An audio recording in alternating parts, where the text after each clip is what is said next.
வணக்கம் நண்பர்களே, எல்லோரும் எப்படி இருக்கீங்க? இந்த வீடியோவில் நம்ம பூண்டு ஹோல்சேல் பிஸ்னஸ் பற்றி தான் பார்க்க போகிறோம். ஆல்ரெடி நம்ம சொல்லியிருந்தோம், அதாவது ஒரு 2-3 மாதத்துக்கு முன்னாடியே பார்த்திங்கன்னா சொல்லியிருந்தோம், பூண்டோடைய விலை இந்த டைம் உச்சத்தை தொடும் அப்படின்னு சொல்லி. பூண்டோடைய விலையும் உச்சத்தை தொடும், வெங்காயமும் பார்த்திங்கன்னா விலை தாறுமாறாக ஏறும். சீசன் டைமில் யாராவது கொள்முதல் பண்ணி ஸ்டாக் மெயின்டைன் பண்ணுற மாதிரியா இருந்தால் தாராளமாக பண்ணுங்க அப்படின்னு நம்ம சொல்லியிருந்தோம்.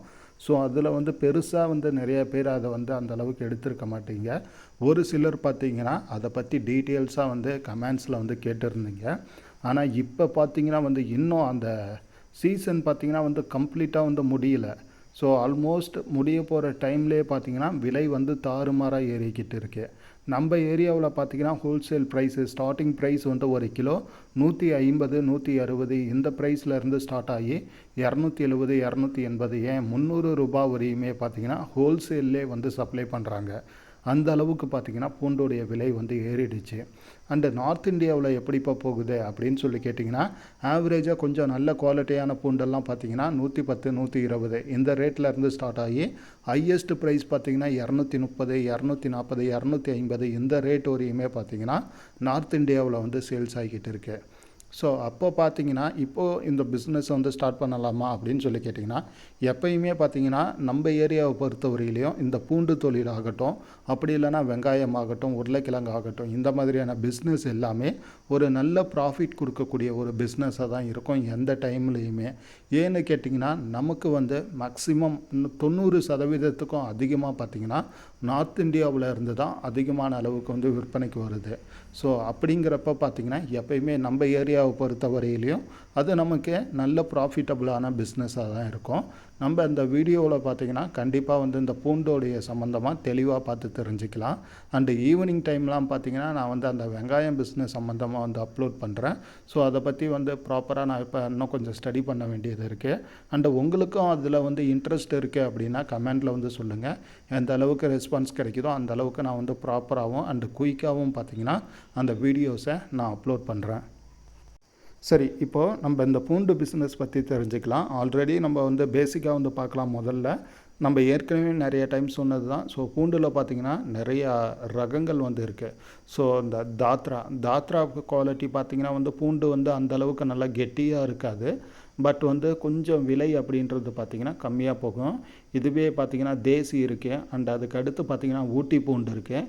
இந்த மாதிரியான ரகங்கள் பார்த்திங்கன்னா இருக்குது. அண்டு இது இல்லாமல் ஹிமாச்சல் பூண்டு இருக்குது. ஹிமாச்சல் பூண்டு அப்படின்றது பார்த்திங்கன்னா மலைப்பூண்டு, சரிங்களா? அதெல்லாம் ப்ரைஸ் பார்த்திங்கன்னா ஆவரேஜாக கிலோ 150 160 இந்த ரேட்டில் இருந்து தான் ஸ்டார்டிங்காகவே ஆகுது. அதே போல் நாட்டு பூண்டுலாம் பார்த்திங்கன்னா கிலோ 100 110 இந்த ரேட்டில் இருந்து ஸ்டார்ட் ஆகுது. அதெல்லாம் பார்த்திங்கன்னா கொஞ்சம் ஆவரேஜ் சைஸ் தான், குவாலிட்டி நல்லாயிருக்கும்.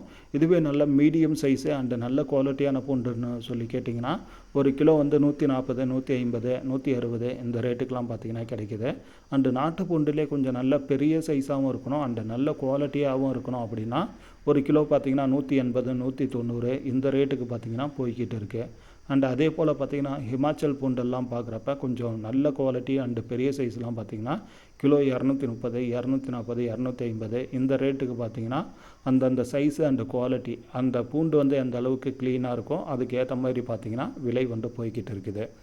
ஓகே, இப்போது இந்த பிஸ்னஸ் ஸ்டார்ட் பண்ணலாமா அப்படின்னு சொல்லி கேட்டிங்கன்னா தாராளமாக பண்ணலாம்.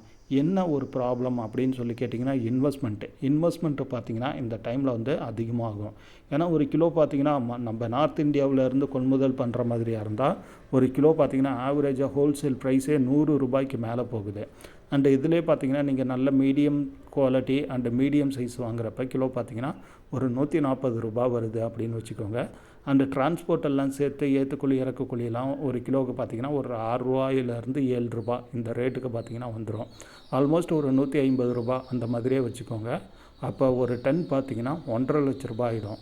மினிமம் நீங்கள் நார்த் இந்தியாவிலேருந்து எடுக்கிற மாதிரியாக இருந்தால் 4லேருந்து 5 டன் ஆர்டர்ஸ் கொடுக்கணும். ஸோ அப்போ தான் பார்த்திங்கன்னா இந்த டிரான்ஸ்போர்ட் செலவு உங்களுக்கு கம்மியாகும். அண்டு கூடவே பார்த்திங்கன்னா டிரான்ஸ்போர்ட்டும் உடனே கிடைக்கும். இதுவே கம்மியான அளவுக்குலாம் பார்த்திங்கன்னா கண்டிப்பாக லோடு கிடைக்கிறது ரொம்பவே கஷ்டம். ஸோ அப்படி பார்க்குறப்ப அந்த ஒரு 5 டன் அப்படின்னு சொல்லி பார்த்திங்கன்னா மினிமம் ஒரு 7.5 lakhs இன்வெஸ்ட்மெண்ட் அப்படின்றது பார்த்திங்கன்னா உங்களுக்கு தேவைப்படும். இந்த டைமில் இருக்கக்கூடிய ஒரு மிகப்பெரிய பிரச்சனையே இது தான். ஏன்னா விலை ஏறிடுச்சு அப்படின்றதுனால அந்த இன்வெஸ்ட்மெண்ட்டு பார்த்திங்கன்னா அதிகமாகிடுச்சு. இதுவே நம்ம ஸ்டார்டிங்கில் சொன்னப்போல்லாம் பார்த்திங்கன்னா அந்த டைம்லலாம் நல்ல குவாலிட்டி, அதாவது இன்றைக்கி வந்து ஒரு ₹150 விற்கிற பூண்டு வந்து ₹60, 70, 80 இந்த ரேட்டுக்கு தான் பார்த்திங்கன்னா போயிட்டு இருந்தது அப்போவே. ஏன்னா பூண்டோடைய விளைச்சல் பார்த்திங்கன்னா இந்த வருடம் வந்து கம்மியாக மாறிடுச்சு. அதனால்னு பார்த்திங்கன்னா விலை வந்து அந்த சீசன் முடிய போகிறப்பயே பார்த்திங்கன்னா பீக்கில் வந்து போக ஆரம்பிச்சிருச்சு. ஆல்மோஸ்ட் பார்த்திங்கன்னா இன்னும் ஒரு 5-6 மாதத்துக்கு விலை வந்து இன்னமும் அதிகமாக தான் ஆகும். ஆல்மோஸ்ட் ஒரு கிலோ வந்து ₹400 இந்த ரேஞ்சை வந்து ரீச் ஆகிறதுக்கு வாய்ப்புகள் அப்படின்னு சொல்லி பார்த்திங்கன்னா 100% அப்படிங்கிறது இருக்குது நம்ம ஏரியாவை பொறுத்த வரையிலையும். அந்த அளவுக்கு வந்து ஒரு புதிய உச்சத்தை வந்து தொட்டாலும் ஆச்சரியப்படுறதுக்கு வந்து எதுவுமே இல்லை. ஏன்னா சீசனில் வந்து விளைச்சல் வந்து ரொம்ப கம்மியாகிடுச்சு. அதுதான் வந்து மிகப்பெரிய பிரச்சனை. அண்டு நார்த் இந்தியாவில் ஒரு சில இடங்களில் மழைகளும் பார்த்திங்கன்னா அதிகமான அளவுக்கு பேஞ்சிக்கிட்டு இருக்குது இந்த டைமு. அதனாலே விலை பார்த்திங்கன்னா இன்னும் ஒரு ₹10, ₹20 ஏறதுக்கான வாய்ப்புகளும் இருக்குது. ஆல்மோஸ்ட் பார்த்திங்கன்னா மண்டி வந்து இப்போ ஆஃப்லேயும் வந்து போய்கிட்டு இருக்குது. அதாவது இனிமேல் பார்த்திங்கன்னா செவ்வாய்க்கிழமை, புதன்கிழமை இந்த மாதிரி தான் பார்த்திங்கன்னா ஓப்பன் ஆகும். அப்படி இருக்கிறப்ப வந்து ரேட்டு எப்படி போகுது அப்படின்றதெல்லாம் நீங்கள் தெரிஞ்சுக்கணும்னு நினச்சிங்கன்னா ரெகுலர் பேஸ்லேயும் நான் வந்து ப்ரைஸ் டீட்டெயில்ஸை இனிமேல் வந்து அப்லோட் பண்ண தயாராக இருக்கேன். ஸோ உங்களுக்கு அதுலேயே இன்ட்ரெஸ்ட் இருக்குன்னா நீங்கள் வந்து மறக்காமல் கமெண்டில் சொல்லுங்கள். ஏன்னா நான் ஒரு வீடியோவை ரெடி பண்ணுறதுக்காக ப்ராப்பராக அதோடைய ப்ரைஸ் டீட்டெயில்ஸ் எல்லாமே தெரிஞ்சுக்கிட்டு அதுக்கடுத்து நானும் எடிட் பண்ணி அதை ஒரு வீடியோவாக பப்ளிஷ் பண்ணுறப்ப அதை நீங்கள் சப்ஸ்கிரைபர்ஸ் வந்து அதிகமான அளவுக்கு இன்ட்ரெஸ்ட்டாக பார்த்தா தான் எனக்கும் ஒரு இன்ட்ரெஸ்ட் இருக்கும். ஸோ நான் ஹார்ட் ஒர்க் பண்ணி அதுக்கு வந்து ப்ராப்பரான க்ரெடிட் எனக்கு கிடைக்கல அப்படின்றப்ப பார்த்திங்கன்னா ஸோ அந்த இன்ட்ரெஸ்ட் அப்படின்றது பார்த்திங்கன்னா எனக்கு வந்து போக ஆரம்பிச்சிடும். அதனால தான் உங்களுடைய இன்ட்ரெஸ்ட் எந்த அளவுக்கு இருக்கோ அதுக்கேற்ற மாதிரி நான் டெய்லி பேசிஸில் ப்ரைஸ் டீட்டெயில்ஸையும் கண்டிப்பாக வந்து அப்லோட் பண்ணுறேன். ஸோ இப்போ வந்து இந்த பிஸ்னஸ் வந்து பண்ணலாமா அப்படின்னு சொல்லி கேட்டிங்கன்னா ஆல்ரெடி நம்ம சொன்னது தான். இன்வெஸ்ட்மெண்ட் அப்படின்றது வந்து கொஞ்சம் அதிகமாக இருக்கும். உங்களால் அந்த இன்வெஸ்ட்மெண்ட் போட்டு பண்ண முடியும் அப்படின்னா நீங்கள் தாராளமாக வந்து ஸ்டார்ட் பண்ணுங்கள். ஸோ ஒரு கிலோவுக்கு பார்த்திங்கன்னா மினிமம் ஒரு 20-30 இந்த அளவுக்கு பார்த்திங்கன்னா ப்ராஃபிட் அப்படின்றது வந்து கிடைக்கும். அந்த ஸ்டாக் வந்து மெயின்டைன் பண்ணுற மாதிரியாக இருந்தாலும் தாராளமாக பண்ணலாம். ஏன்னா விலை பார்த்திங்கன்னா அதிகமாகிறதுக்கான வாய்ப்புகள் 100% இருக்குது. ஸோ இப்போ இருக்கக்கூடிய ப்ரைஸை டபுளானாலும் ஆச்சரியப்படுறதுக்கெலாம் எதுவும் இல்லை.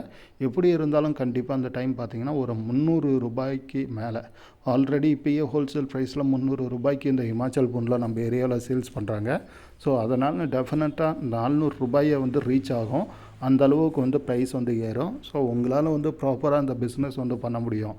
அதாவது இன்வெஸ்ட்மெண்ட் போட்டு ஸ்டாக் வந்து மெயின்டைன் பண்ணி ப்ராப்பராக ஸ்டாக் வந்து மெயின்டைன் பண்ணி அதை பராமரித்து உங்களால் வந்து அந்த சீசன் இன்னும் ப்ரைஸ் வந்து ஹைக்காக உங்களால் வந்து சேல்ஸ் பண்ண முடியும். அது வரையும் ஸ்டாக் மெயின்டைன் பண்ணி அப்படிங்கிற ஒரு கான்ஃபிடென்ட் உங்கள் கிட்டே இருக்குதுன்னா நீங்கள் தாராளமாக வந்து பண்ணுங்கள்.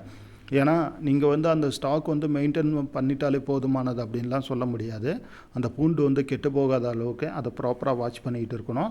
எவ்ரி 10 நாளைக்கு ஒரு வாட்டியோ அல்லது 15 நாளைக்கோ ஒரு வாட்டியோ நீங்கள் அந்த பூண்டு எல்லாமே அன்லோட் பண்ணி அதோடைய குவாலிட்டி எல்லாம் எப்படி இருக்குது அப்படின்றத செக் பண்ணி பார்த்து லோடு பண்ணணும். லோட் பண்ணி அதுக்கப்புறமாவும் மார்க்கெட்டிங்க்கு வந்து கொண்டு வரலாம். அண்ட் ஆல்ரெடி டெய்லி பேஸஸ், அதாவது ரூட்டு இந்த ஒவ்வொரு ஏரியாவாக வண்டியில் ஃபில் பண்ணிவிட்டு கொண்டு போயிட்டு சேல்ஸ் பண்ணுற மாதிரியாக இருந்தாலும் பண்ணுங்கள். அண்டு உங்கள் ஏரியா சரௌண்டிங்கில் இருக்கக்கூடிய ரீட்டைல் ஷாப்பில் ஆர்டர்ஸ் எடுத்து சப்ளை பண்ணுற மாதிரியாக இருந்தாலும் பண்ணுங்கள். எப்படி பார்த்தாலும் இந்த பூண்டுக்கான டிமாண்ட் வந்து அதிகமாக தான் இருக்குது. ஸோ ஒரு நல்ல பிஸ்னஸ் தான் இது. உங்களால் பண்ண முடியும்னா தாராளமாக ஸ்டார்ட் பண்ணுங்கள். அண்டு ஆல்ரெடி இந்த பூண்டு வந்து கொள்முதல் பண்ணோம் நம்ம சொன்னது தான். மத்திய பிரதேஷ் மாநிலத்தில் இருக்கக்கூடிய இந்தூர் டிஸ்ட்ரிக்கு, அதுக்கு அடுத்ததாக பார்த்திங்கன்னா நீமுச்சி, மன்சூர் இந்த மாதிரியான டிஸ்ட்ரிக்கை வந்து டார்கெட் பண்ணி அங்கேருந்து பூண்டு வந்து மொத்தமாக கொள்முதல் பண்ணிக்கிட்டு வந்து இங்கே ஹோல்சேலாக சப்ளை பண்ணுங்கள் ஃப்ரெண்ட்ஸ். மற்றபடி வீடியோவை பற்றின உங்களுடைய கருத்துக்களை மறக்காமல் கமெண்ட்டில் சொல்லுங்கள். வீடியோ பிடிச்சிருந்தா ஒரு லைக் அண்டு ஷேர் பண்ணுங்கள்.